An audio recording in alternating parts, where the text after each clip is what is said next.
Welcome in, Big Blue Nation, to another episode of the Cats Talk podcast. I'm your host, Cameron Johnston, joined by both of my co-hosts today, Jacob Boyers and Tyler Britton. Guys, what was started off as a great weekend in Lexington came to a screeching halt once this football team took the field on Kroger Field on Saturday night under the lights. It was a blackout. Unfortunately, we did not get that memo out to the fans, so there was more orange than anything, especially late in that game, as Kentucky falls to the Vols once again, 56-34. Jacob, I'm going to start with you because you're my main guy for anything negative I need right now around this Kentucky football program. So go ahead, give me one of your big takeaways from this game. I mean, we can talk in depth about the game, and I know we'll go over particular plays and everything, but, in my opinion, honestly, who cares? I just think the game in general just symbolized more of just everything we've complained about, obviously, for the last few years, and especially ramped up the last few weeks. Pathetic showing. I mean, you actually had a pretty solid crowd there, and that was the product you put on the field. And you go out there and you absolutely cannot stop Tennessee. I mean, if they wanted to, I legitimately think Heupel could have scored 75 against you. I mean, they ran the big play every chance they wanted, pretty much. Just sent a receiver downfield, and we had zero chance to defend it and play well. And defensively, it was just pathetic. I was actually going to text you if I was feeling a little better. I was pretty sick all weekend, but I was getting ready to do an instant reaction and send it to you. And I was going to go from the guy that obviously felt like, we need a change in this coaching staff, but, I've always thought it's something that should happen at the end of the year. After Saturday, I don't know what benefit you get even waiting till the end of the year or these next few games. Like, the change is imminent, and it could not have been more obvious watching that game Saturday night that this is just never going to get back on track with this coaching staff, and it's over. Yeah, and the crazy thing is I think this year is almost an anomaly in the fact that this is a different way in which we're losing. It's a lot of it is strictly on this defense. I mean, you've seen the offense actually be able to move the ball down the field, and especially, 34 points. Cutter Boley has 5 touchdowns in this game. I mean, you're starting to find at least pieces on this offense, and you're getting a little bit of confidence in Bush Hamden and his rapport now with Cutter Boley. And as soon as you get that, this secondary, I don't know if I could go out there and play worse at corner than what we saw from Terrion Nichols on Saturday. And yes, it's a true sophomore who was supposed to be like our slot corner this year. We're supposed to have DJ Waller. What happened to JQ Hardaway? That needs to be studied as well. This secondary is the reason this team is losing games, and it really sucks because I think this team is a lot better than they were last year, and I think they're taking steps to become better week in and week out. But to the point you've made, no one cares, and I don't think it's going to change with the staff that we have here either. Tyler, be interested to get your thoughts on that as well. What a weird season this has been. We started off playing okay, what we thought was going to be okay, decent defense, and then the offense was going to be better. Kind of flipped. The offense is doing really good now. It seems. You told me that we were going to put up 34 points. This is the first time the Cats have put up 30-plus points against an SEC team since 2013 against Florida. 2023 against Florida. So if you told me that, I've been like, man, it has to be a competitive game. But before you knew it, if you're watching the game from the beginning, you're down 14-0 right off the bat. And you're just like, okay, well, to your point, defense isn't playing good. We also shot ourselves in the foot early with the pick six, but we just couldn't compete on the defensive side. If we could have stopped them a couple more times, we would have been right in that ball game. But shout out to our offense for at least putting points up. Cutter Boley had 5 touchdown passes. We talked about it earlier in the year. If we could have, I said it first, if we could have had a Cutter Boley that was throwing 150 yards and a touchdown, I've been happy with it. But 300 yards is exceeding expectations. 5 touchdowns exceeding expectations for me, but it's still a lot of sloppy play. on the field as well. So, um, disappointing for sure. Yeah, Yeah, I I mean, the think biggest thing is crazy that I just want to say before we, get past it, and because I really want to focus on this secondary specifically, because it was something that we thought was going to be a strength coming into the season. We thought JQ was going to take that next step. Obviously, DJ Waller has only played in a game and a half, and now he's probably going to be out for the rest of the season. Ryan Nichols doesn't take that step. Ty Bryant, I mean, I don't know what happened there. I'm at a loss for words on what's happened to the secondary. I know there's guys that are being pushed up to play, but I thought we had a little bit more depth than that, and I'm surprised to see, not necessarily against Tennessee, because I think Tennessee does this to us just about every year, but the fact that you let Aguilar throw for 15.2 yards per attempt, not per completion, per attempt, for a full game is insane, and 396 yards through the air is ridiculous. And honestly, I think we really all should have looked at that Eastern Michigan game when we kind of just let the defense skate by. I think we should have seen that as a giant red flag in what is to come so far with this defense. And just wanted to say that before we get a little bit too deep into the weeds. Yeah, and it just doesn't make sense to me, like how Heupel and this offense can do this every single time, like pretty much at will. Like the whole purpose of like Brad White's defensive philosophy is supposed to be like bend, don't break, but we give up these 70-yard bombs left and right to Tennessee. Like everything that Tyler said about Cutter Boley, and you've said too, Cam. Like I agree. I really like what I've seen from Cutter. I've probably been the highest on Cutter from in this podcast, throughout the season and even in the off season. And I just don't care. Like it's to that point, because it's like, it's not going to work this year. There's no world where you can bring Mark Stoops back for next year. And it's like all these young pieces, like, yeah, they're awesome to see.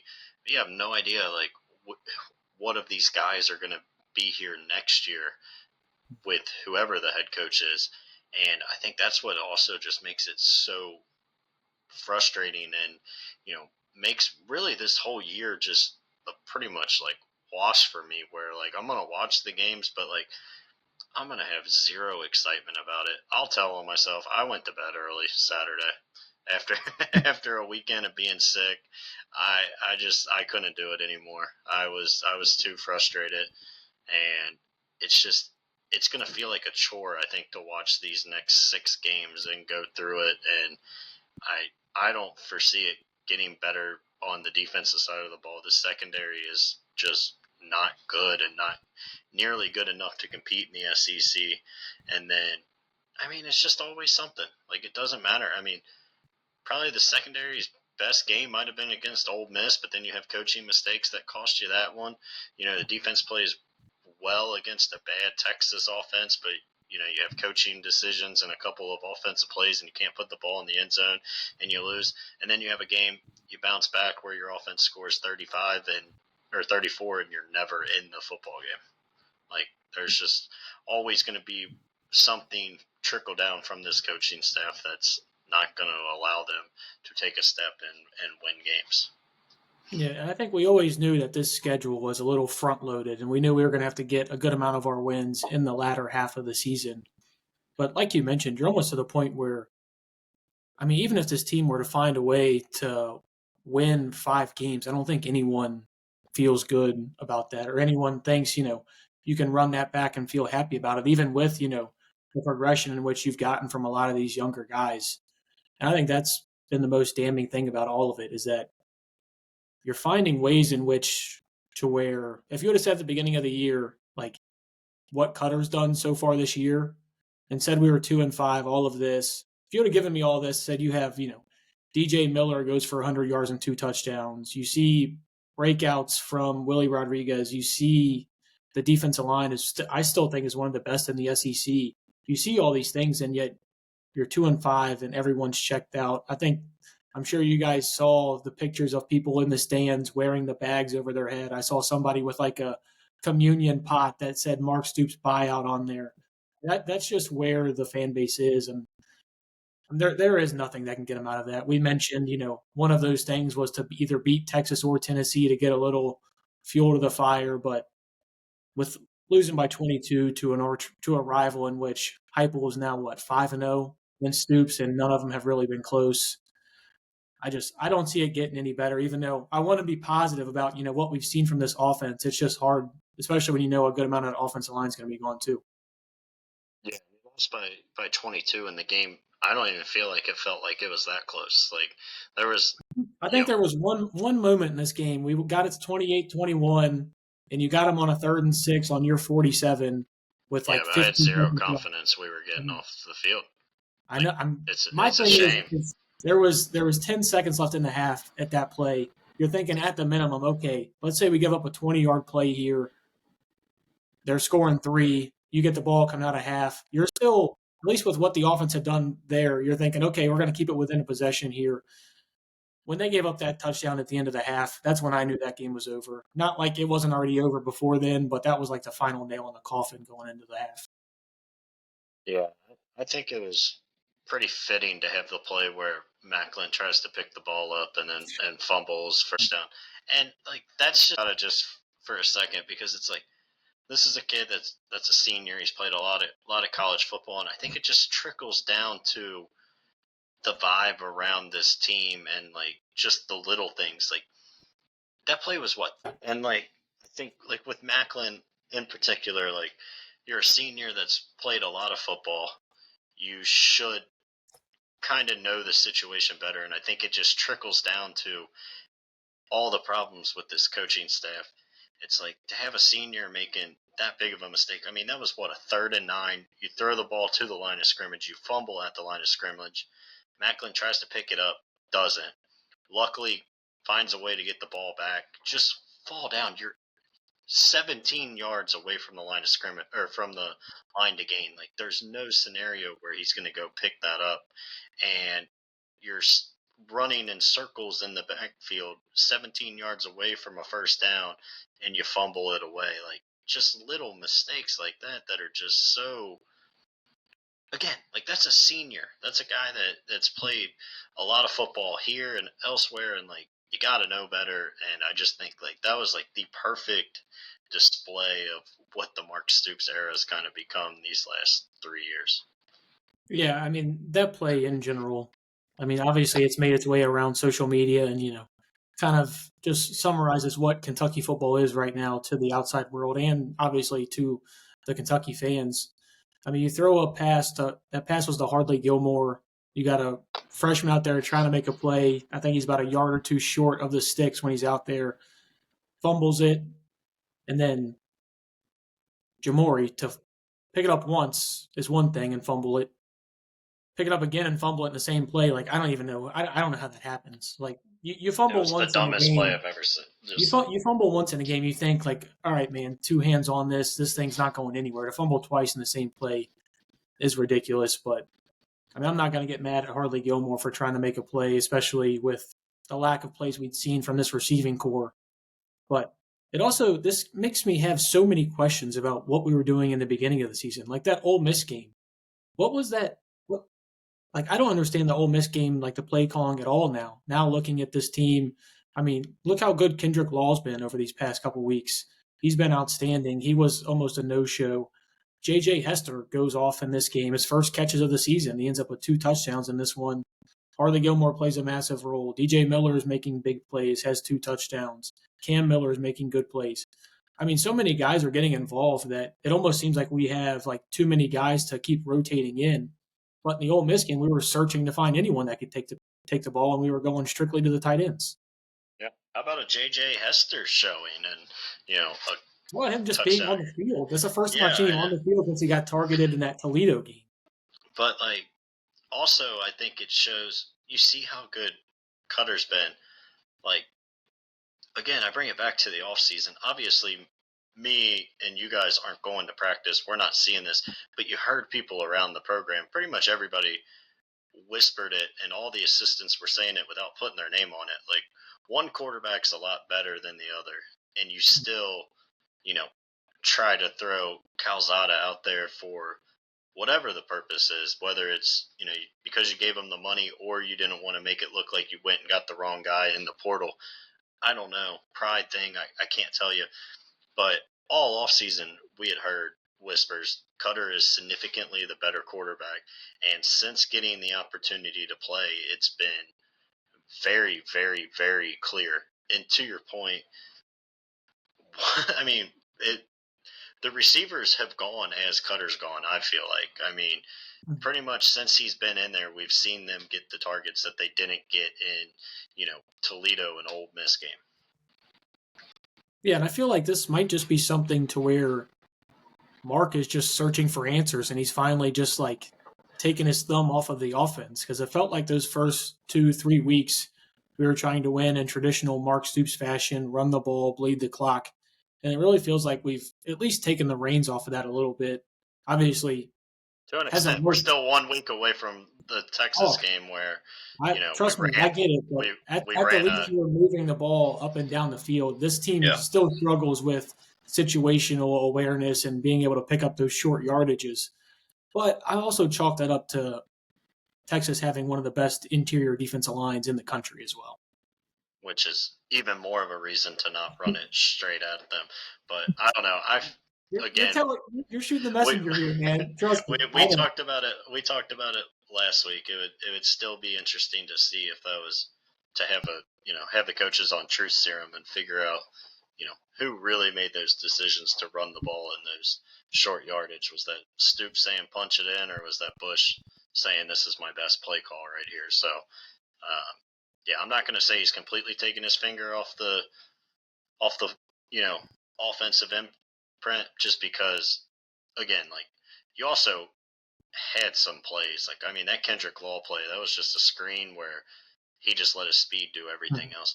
But like, that's stuff we talked about after Toledo. Like, we sat here and I said, like, good OCs and good coaches find a way to get their playmakers the ball in space. Exactly. Like, what's the simplest thing you could do for a guy like Kendrick Law?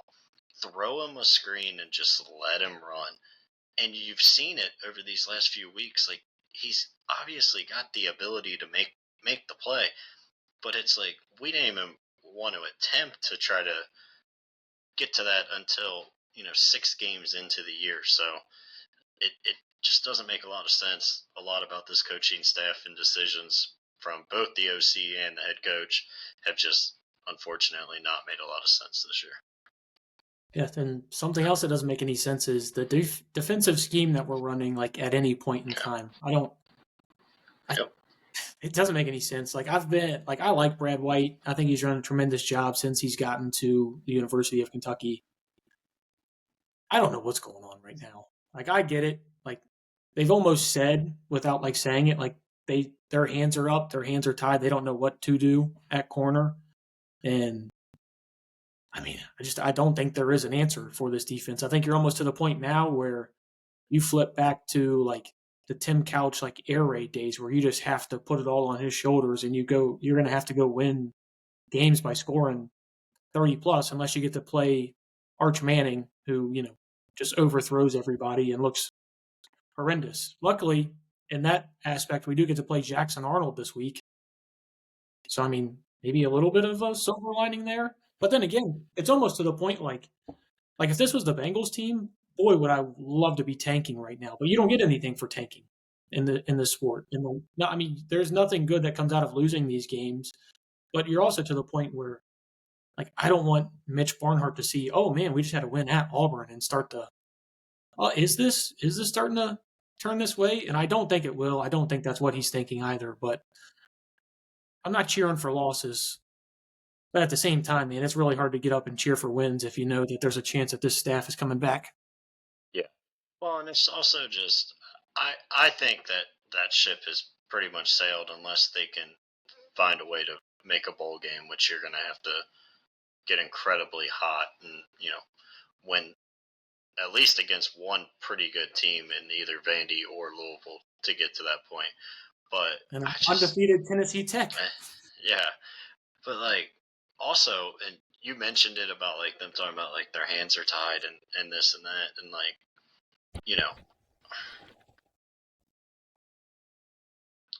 and Stoops' comments the other day were just, I mean, dude, like he pretty much just came out and said like this is the team we got, and like yada yada yada, and almost just kind of made it sound like the roster isn't enough. Like, dude, you brought in 50 new players this year.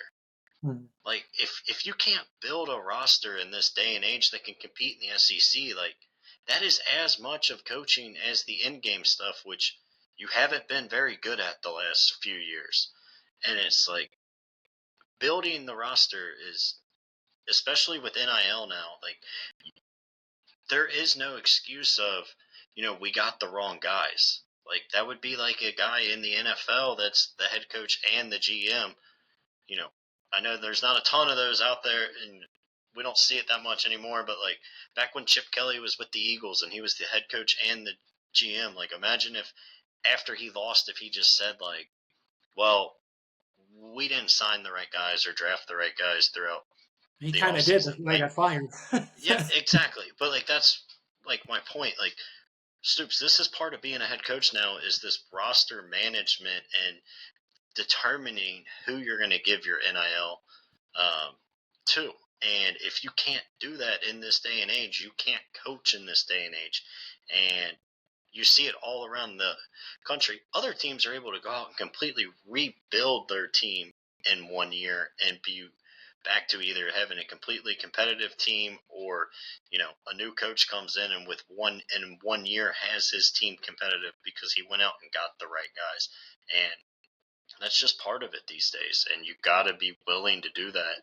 And if you looked at this secondary and thought it was good enough, then that's on you. And like DJ Waller not playing, I get it, that's an injury, but like that's one guy in your secondary not playing right now. And if you can't find guys that can be somewhat competitive outside of one guy that's hurt, then that's bad roster construction. Yeah, and I don't know if you guys can think of one, but I can't think of a single guy that they added in the secondary from the transfer portal. Like at some point you have to add that depth. You knew you had a bunch of freshmen coming in, but how Correct. often do you see freshman corners and freshman secondary players hit the ground running and it's just off to the races? In the But, SEC. Like, yeah, it doesn't happen. I mean, and if it does, it surely doesn't happen often. And the part that upsets me the most about Stoops and those comments that you just brought up, Jake, is that it makes it seem like it was a lack of funds issue. This wasn't I don't think this was a lack of funds issue. I mean, that's what he made it seem like in his press conference was like, "Oh yeah, we did the best with what we could." Well, guess what? The guy who you paid starting quarterback money is not your starting quarterback. You brought in a highly paid center from Western Kentucky and Evan Wibberley, who hasn't played a snap all season, and paid him a good amount of money, and now Jagger's starting over him anyways. It's more about the fact that you have funds going to places in which they shouldn't be. Like Troy Stellato. I don't know how much money he got. It was too much, whatever it was. JJ Hester, until this point, whatever he was making, it was too much until this point. And then you start looking at him, at guys like that, and you're like, okay, well, maybe it wasn't JJ's fault. He wasn't getting on the field to be able to do this. And then there's so many, it's like the Spider-Man meme. There's like 8 Spider-Mans all pointing at each other, and it's just like Mark Stoops pointing to Brad White, pointing to Eddie Grand, pointing to Mitch Barnhart. There's so many different fingers to be pointed, and nobody's taking any accountability. And really, the only person who it seems like all of this was falling on for the first, 6-7 weeks of the season was Bush Hamden, and he's the only one who I would say right now is actually fighting to. He's not going to keep this job just because the whole staff will be gone if they turn it over. But he's the only one that you look at and say, well, I mean, his unit's doing well. Everybody else, everything else is going downhill and going downhill fast. this is the only unit that has gotten better. And like, that seems like something crazy to kind of say based on the conversations we had after last season and the handful of games this year. But like right now, his unit's the unit we trust the most on this team, and it's really not even close. I mean, unfortunately, in this era, like Stoops has just not been good at the portal. I mean, we can go through and talk about all the guys last year that you brought in and never worked out, or they barely even played. I mean, one of the guys you brought in was buying hot dogs in the last home game of the season. So like, there's so much that goes into it. But I mean, really, I mean, a couple guys on the O line have been good. Sam Green, I think, has been okay. And, some of them guys on the defensive front. And then Seth McGowan, but like other than that, like it's not been good. And you brought in 50 new players. You can't bring in 50 new players and then say I didn't pretty much have the resources to make an SEC roster that can compete. And I'm not going to listen to one conversation about funds when you're seeing what Vandy's doing. Like I'm just not. Vandy and Missouri. In Like there's Missouri. no way. There's no way those teams have significantly more money and resources poured into football than Kentucky. You know, if we were Missouri right now, and you wanted to make that argument as to why, a Missouri can't catch a Georgia or an Alabama or even a Texas, I can hear that argument. Like those schools are obviously pouring more in, but you have enough resources to not be 16th out of 16th in the SEC. You just do, and you're not getting the job done. And I just, it's over. It's so over. The whole it's done. It's not going to work with this coaching staff. And unfortunately, these last 5 games, I think, are just going to be like pulling hair to sit there and watch this team. I mean, I got some stuff going on these next few Saturdays. I'm still going to be watching the game, but it's definitely going to be at a half paying attention. I mentioned it pretty much after South Carolina. I told you guys when we watched the Georgia game, like, I was really happy that you guys were there, and that's a really cool experience, but I have like zero enjoyment to watch this game. And I sat there and watched every single snap, and Saturday was the breaking point for me. I think it's really tough, and they're going to have a really hard time getting a crowd these last few games, especially that Tennessee Tech game. That's going to be, I think tickets are like $11 right now. It's going to be bad. And that genuinely might be like $10 too much to get into that game. I mean, you might be looking at I'm like not paying it.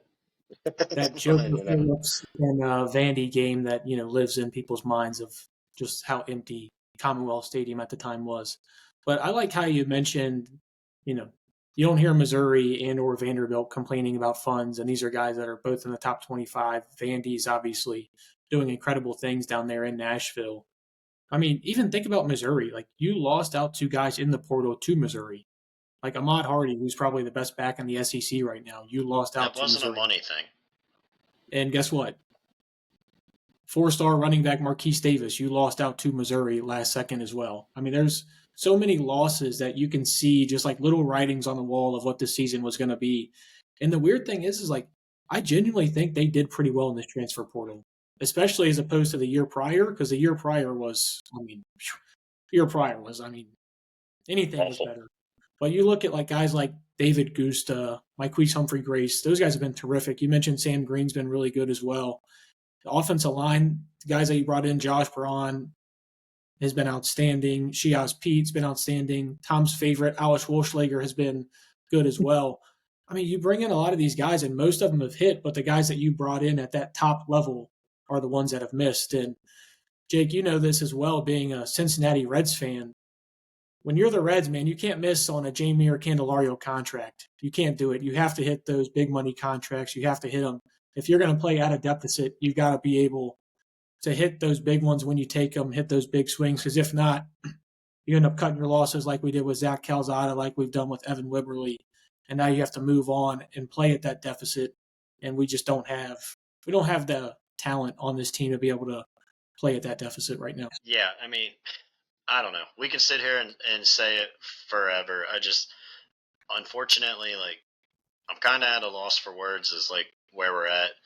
You know, the rest of the season isn't going to be pretty. And the one thing, like, I actually think it's really unfair the most to Cutter, because to your point, Cam, of you mentioned earlier, like you're going to have to play this like air raid style, and like he's almost going to have to play perfect for you to kind of have a chance to win these games. And it's like, just at the end of the day, is still a freshman that you just want to kind of continue to see get better week after week.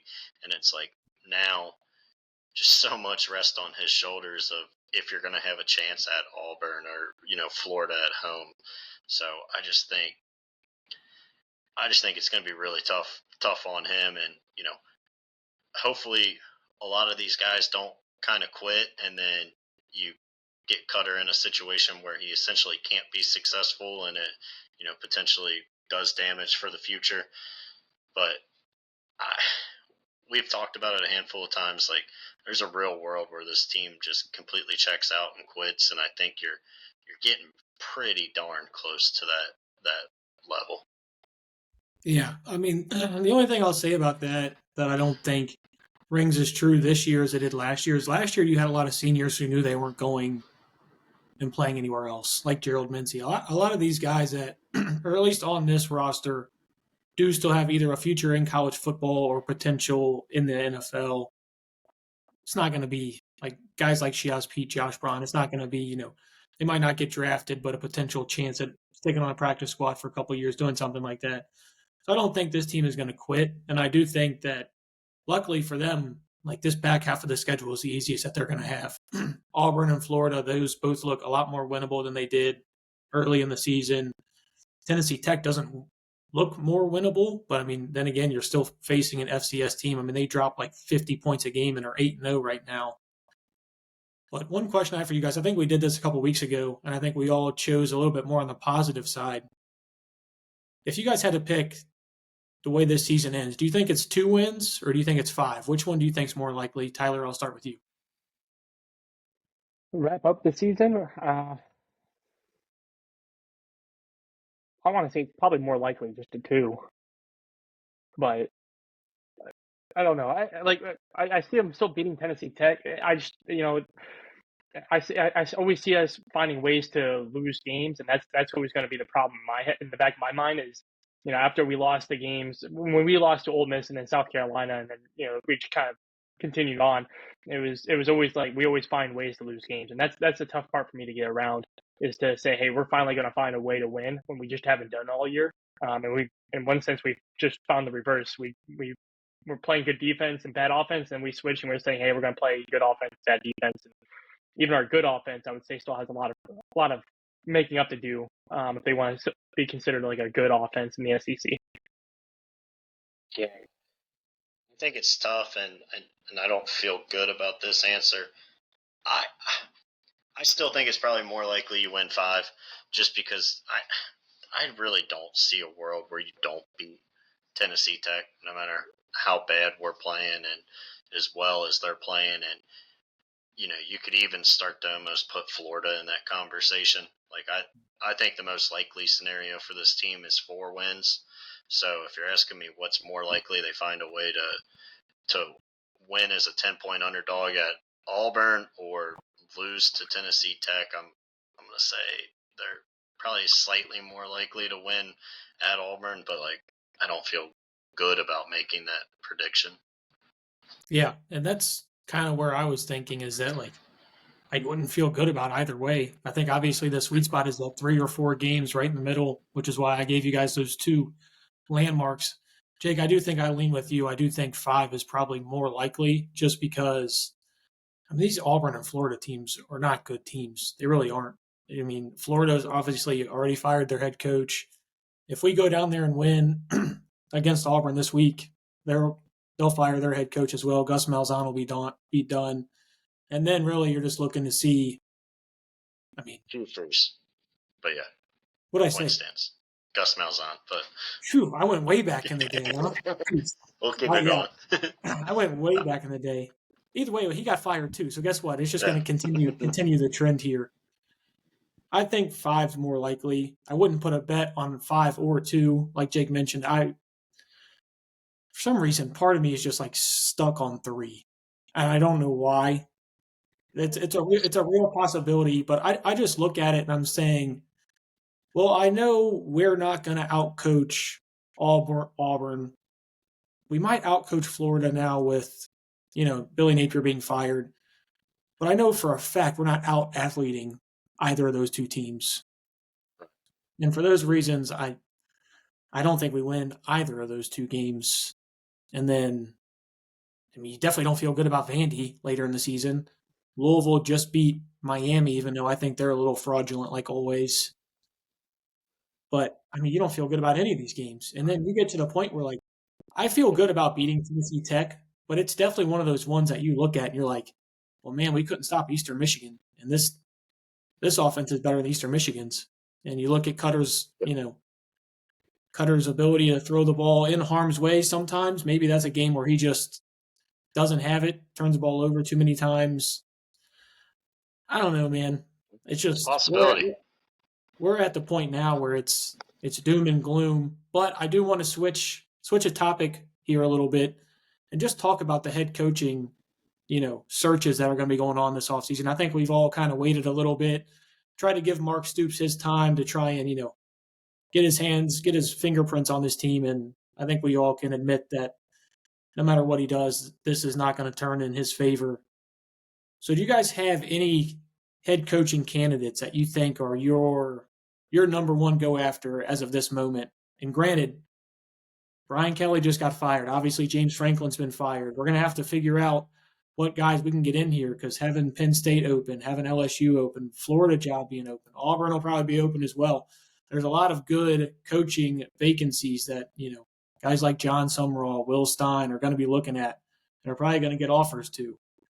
Do you guys have any comments on that in general, the head coaching search, or who you would like to come and take the reins of Big Blue Nation? Yeah, I mean, if you ask me, obviously, I think either Summerall or Steins would be a home run A+ hire. I would be ecstatic about either. I honestly probably lean Steins a little bit. I think it would be interesting to see what that kind of Oregon offense would look like in the SEC. I think you like Lane Kiffin has proven like maybe you can't go win a national championship at a mid-tier school with that kind of offense, but you can definitely be a competitive top 10 team year in and year out with it. Lane Kiffin, in my opinion, is going to be the next LSU coach. Florida, I Did you don't see his know. tweet a couple years ago? I don't Did you care, see that? dude.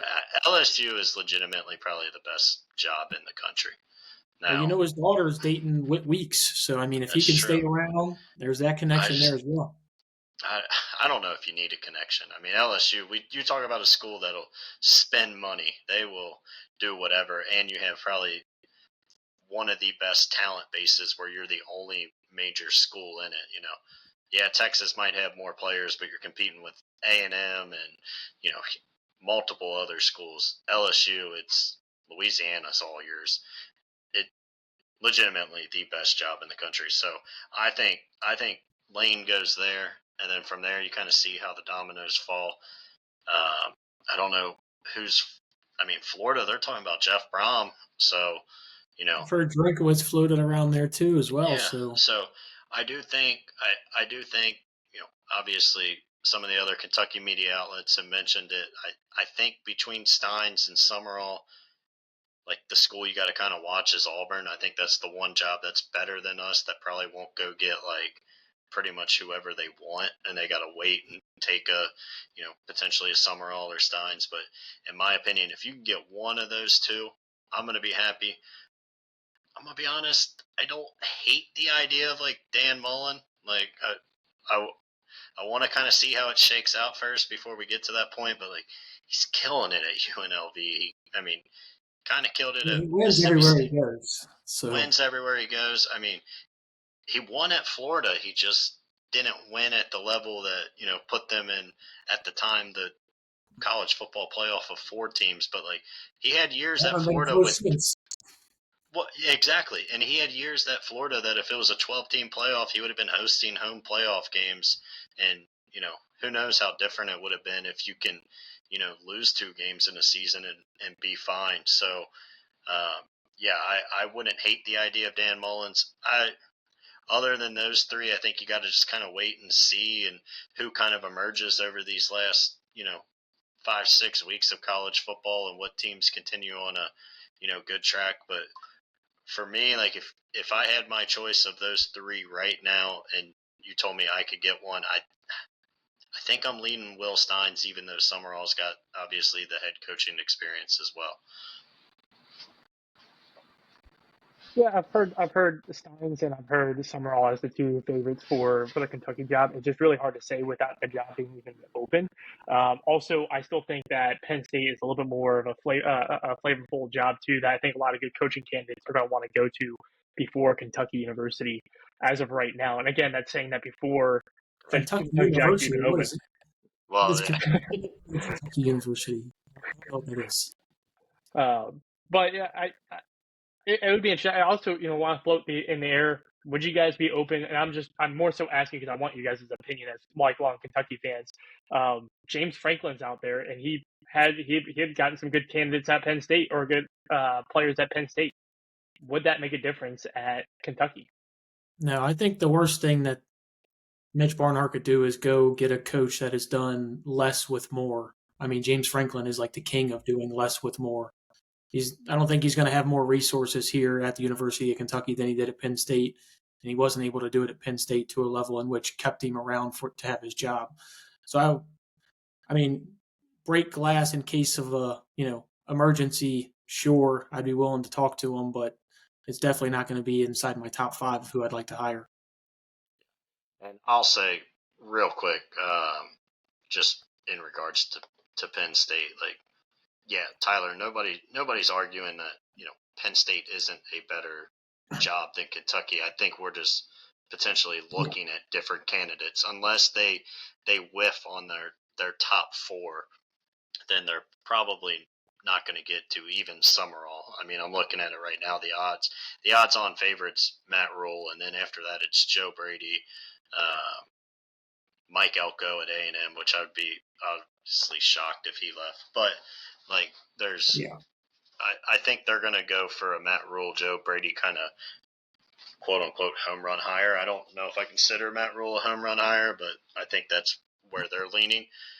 So, like, yeah, there's better schools out there, but like, we're competing for a different level of coach. And then when you look at it, and you get to the point where it's Ole Miss, Kentucky, and Arkansas, Kentucky with Summerall and Steins both have connections. So I think that can kind of put you in a different, give you a little bit of a advantage there.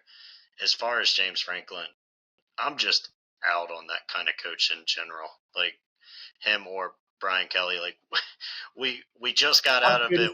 If it's Brian Kelly, I'm done. I'm done. Like I'm just we're out of it on basketball, where we got away from the coach that talked down to the fans consistently, and the media. Like, those are 2 guys that are just not liked by anybody they've ever been around. Like, at some point, I don't know. Like, would James Franklin win here? Probably, but I think there's other potential younger options that can get you to really good seasons as well. Yeah, I mean, James Franklin is a saint in the eyes of Brian Kelly. Brian Kelly might genuinely be one of the worst humans to walk this earth. And I mean, that's documented through numerous players of his at LSU, Notre Dame, University of Cincinnati. I mean, I don't think there's been a singular player that I've heard come out and support Brian Kelly on any stance. Or school photographer. Exactly. I mean, that you prove my point. I mean, this guy is scum of the earth, and he's not even a good football coach. So yeah, Brian Kelly would be a absolute no-go for me, and I don't even think that's one that Mitch Barnhart would even entertain. I just threw him in, but point stands. It's with reason. I mean, he's out there. He is a big name. We should at least talk about him. But Jake, I think I'm with you. And mine is not necessarily the difference between Stein and Summerall. It's more just the fact of, I mean, we've seen this like Iowa-led offense and that style of trying to win games. I don't think that changes too much with Summerall coming in. I do think he'd be a little hands-off on the offense and kind of let his offensive coordinators go like he's done. Tulane's had good offenses, so as long as he's got the right piece with them, That's what I'm saying. But it's also about getting that right piece. We've seen years in which at Kentucky we've gotten the right piece of offensive coordinator and it's worked. And then we've seen years in which you haven't gotten the right offensive coordinator and it hasn't worked. So I think for that reason, I mean, don't get me wrong. If Summerall comes and he wants to be the head coach at the University of Kentucky, I'm all ears and I would love to have him here, especially with the job that he's done at Tulane. And there's nothing ever wrong with bringing back a cat. I mean, we're seeing how well that's working on the basketball side. Obviously, it's not apples to apples, but I mean, I waited until the seventh game of the season, after the seventh game of the season, to talk about it. So I just kind of wanted to get your guys' big brain theories on how many coaching vacancies there are and where you thought Kentucky stacked up in this. Those are my top three as of now. Again, we'll wait and see. There might be some names we're not really thinking of that kind of shake out as, some team finishes hot or something that you see at, some lower levels. So, but yeah, Will Steins for me is number one right now. All right, guys. All this said, we do still have a game on Saturday that we will all be watching. I thought maybe we could just gloss over that. And the Cats will be taking on the Auburn Tigers. They will be on the road in Jordan O'Hare Stadium. Tyler, I will start with you. What is your score prediction for this game? Who do you got coming out on top? I'm just gonna cut to the chase with it. I do have Auburn still winning this game. Playing is maybe up and about, a little different than what we expected from Auburn, but I'm gonna give Auburn 34-24. And honestly, I could see us getting more points on the board. We haven't played better on offense, but we just hit 30 points for the first time against an SEC team, like I said, in 2 years. So I'm excited to see what we can continue off of, but yeah, I think we'll cap it at 24 today on Saturday. I'll say briefly too, real quick. This is not a good Tennessee team. I feel like we went a long time without me saying that, but I mean, just because they scored, in the mid 60s against us, like they haven't beaten anybody good. It's just not a very, very good Tennessee team. I think we talked about that before the season and said that, they would have a good record despite really not having near the team they had a year ago. Auburn's now up to a 10.5-point favorite. Man, I talked myself into Kentucky covering last week. I think that was all the. I know you did it last second. Let me change my score prediction. Boy, you should have kept it the same it was. I know. It was all the NyQuil leaving my body after 2 straight days of chugging it. If you made me bet right now, I think Auburn covers, and so I'll go Auburn 33-17. I'll say this Auburn defense is much better than the Tennessee defense that we just got to play. Yeah, and bad thing is this Auburn offense is not good at all. Nope. Jackson Arnold is just as bad as he has been everywhere else he's been, especially in Oklahoma. You see the big step that Oklahoma's taken since he's left, and they got John Mateer in there. All that being said, I do still think they find a way to score 34 points in this game. Tyler, my score prediction was actually very close to yours. I do have the Cats scoring one more field goal than you do. I do think they continue this offensive output that they've had the last couple of weeks, and they're finding a way to turn them into scores. And hopefully Jacob Callaway can stop going 1 for 2 on field goals during the week. This week he'll keep them perfect at 2 for 2. So I got the Cats losing 34-27. And then again, I mean, not to say that I'd feel the same with a win or a loss, but I don't think the output of this weekend changes anything I'm feeling about this program. Nope. Yeah. Your opportunities to kind of change anything were the last 2. Now I think the only way you do it is if you somehow go win 4 more games the rest of the year, but I don't see it. If they win 4 more games, Jacob, I'm coming over there and I'm burning your new couch that you got, because that'll be a hell of a feast. Please don't. Yeah, Miss Kate would not be appreciative if I came over there and burned that new couch. All right, guys, you guys have anything to say regarding this football team? Because guess what? Basketball team put on a show for us, and we're going to talk about that here pretty soon too. But anything else for this football team and Mark Stoops and what they've done over the season so far? Nope. Defense just needs to play a little bit better, but we're beating a dead horse at this point with it. Yeah, I think maybe even saying they need to play a little bit better might be a little bit of an understatement. They gave up 56 points and 15.2 yards per attempt through the air. But, yeah, I mean, I want to see some sort of cohesion. 1 week the defense looks solid. Next week the offense looks really good. Some cohesion would be nice to see. And let's just see a lot of these young guys get out there and make plays. I think that's the only thing that's bringing any of us any joy. But guys, follow us on TikTok, on Instagram, on X. We're everywhere you get your social media. We're going to have a basketball podcast coming for you here soon, too. Because guess what? The Cats are going to face the Georgetown Hoyas, and I think we'll put a little bit of smile on Jacob Boyer's face there in the middle. I think he'll have a little bit of a grin on his face when we start to talk about this basketball team. But that's all we got here for you at the Cats Talk podcast. Go Big Blue. Big Blue.